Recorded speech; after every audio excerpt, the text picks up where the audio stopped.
Hey everyone, Mr. DVB here. In today's video, I'm going to be covering a bunch of new things regarding Christopher Nolan's upcoming film, Tenet. So I'm seeing the movie this Wednesday in IMAX at 5 p.m. Central, so I will have a review out for that movie, hopefully around 9 o'clock, I'd imagine. I feel like I'm going to have to process some things after seeing it. I will potentially be doing a ranking that night as well. I'm not entirely sure. I feel like this is going to be a film I'm going to have to watch a second time before I can really dive into ranking anything. But we'll see how that goes. If I am going to see it a second time, it'll probably be Thursday. I feel like it's going to be one of those movies I'm going to want to see immediately right after watching it. So we'll see how that goes. But yeah, very excited for the movie. So earlier today, the reviews dropped at 11 a.m. Central, and a new trailer released, which I was honestly not expecting. I knew that we were going to be hearing Travis Scott's new song, The Plan, which is going to be in the film, but I had no idea that the trailer would be attached to that song. So that was kind of a nice, sweet surprise, being that the movie comes out in only a few days, at least where I live. But yeah, let's talk about the review scores first. So the movie currently sits, at the time of this recording, at a 79% on Rotten Tomatoes, which for a lot of people on the Tenet subreddit is alarming. A lot of people were very surprised the movie's at a 79. They consider that very low.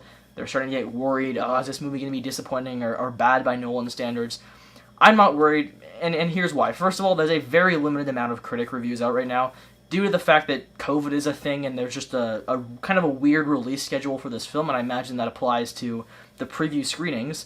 There's not a whole bunch of reviews. There's only about 30 to 40, which is very low for when a review embargo lifts for a blockbuster. Normally you'd see like 80 reviews or so by now, so you're not getting the full picture here. Now here's the thing. When we do get the full picture, I actually have a feeling the rating is going to drop. I don't think it's going to raise.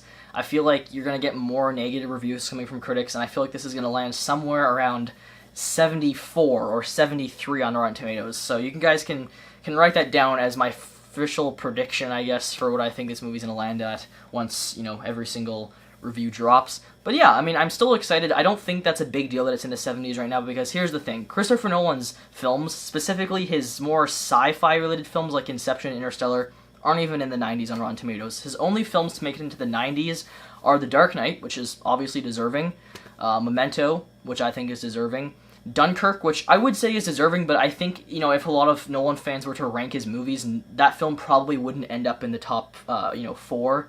And the other one is Insomnia, which I think is one of his weakest movies, if not his weakest besides his very first film, Following. So I don't entirely honestly care that Rotten Tomatoes gave this film has this film like a 79% right now, because again, first of all, the way Rotten Tomatoes works, 79% is not a 7.9 out of 10. 79% is the amount of positive reviews.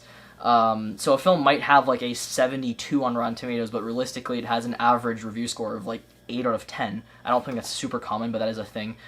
In this film's case, I actually think the average rating is about a 6.9 right now, which is obviously kind of low, but I'm not worried because Interstellar has a 72, and Interstellar is quite literally my favorite Nolan film.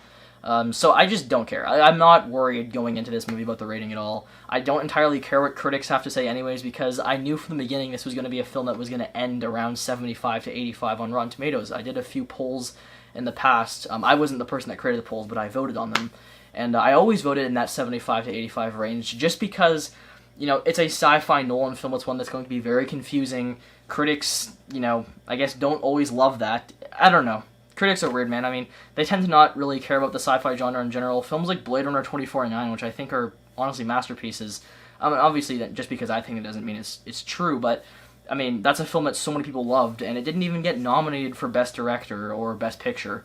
So, and that was in 2017, which wasn't even a great year for movies in my opinion. So, I don't know. Kind of dumb. We'll see how the film turns out. I'm still very excited for it. I still think it's going to be a blast. But yeah, that's the review scores out of the way. Now let's talk about the new trailer. So, I'm going to be honest, out of the 3 trailers, this is the weirdest for sure, because, I mean, it's not really a trailer, honestly. It feels more like a sizzle reel. It's just a bunch of clips from the movie put together. There's not really that much dialogue, and the dialogue that is there is kind of like puns almost. There's a really weird line from Kenneth Branagh that I didn't think was that good, honestly. It kind of seemed like something I would have seen in Dark Knight Rises, but it's good with fists for a diplomat. Yeah, it was kind of just funny watching the trailer because, it really feels like a showcase for Travis Scott's song, which ultimately it is, but it just felt kind of weird for a trailer. I think they should have just released this song separately and then just had this trailer with, Ludwig Göransson scoring it. I think that would have been better personally. But yeah, out of the 3 trailers, I think this shows us the most from a spectacle standpoint. We get to see a lot of explosions, a lot of cool reversal things. So I think action-wise, this is the coolest trailer we've seen. I just don't think it's the best trailer because it doesn't dive that much into any dialogue or anything like that, which the first 2 trailers did, and I think that was one of the things that made those first 2 trailers more interesting. At the same time, I feel like if this was a trailer that was to play in theaters back when theaters were wide open and everybody was going to them, I feel like this would be the trailer that would get general audiences the most interested in this movie just because, you know, it's, oh, look at all those cool explosions and stuff. And I mean, it is a pretty badass trailer. There's this, especially towards the end of the trailer, we get to see a lot of people marching and a bunch of soldiers on what I believe to be the Eagle Mountain set that they built for this film. And, you know, you see this really amazing shot, which is definitely the best shot in any of these trailers so far, in my opinion, where we see a tower kind of reverse, so it's like it's being built back up, and then it explodes again. And I thought that was a really badass shot. I think this is going to be a really, you know, amazing movie to watch on the, especially on the friggin' IMAX screen. I mean, it's going to be insane. But yeah, very excited. Still a cool trailer, just kind of weird. I just don't think the Travis Scott song really fit the trailer. I mean, especially when Travis Scott's going like, skirt, skirt in the song. It's just like, kind of weird for a Nolan film, honestly. I do think the general beat does sound very similar to what I've heard from Ludwig's score for this movie, so in that sense, I think the beat works. I just don't think, like, the lyrics of, you know, Travis going skirt, skirt in the background really worked for me, but anyways, that's not the point. The movie comes on Wednesday. I'm very excited, and I cannot wait to see it. So that's all I have to really say. Again, this isn't like an in-depth dive into the trailer. At this point, I just want to go see the movie. I don't really care about watching a bunch of clips and trailers at this point. I just want to go into it. So yeah, there you go, guys. Those are my thoughts on Tenet's new trailer and the review scores. Let me know down below what you think of both of these things. Are you looking forward to the movie? Are you going to see it when theaters reopen where you live, or if they already are open?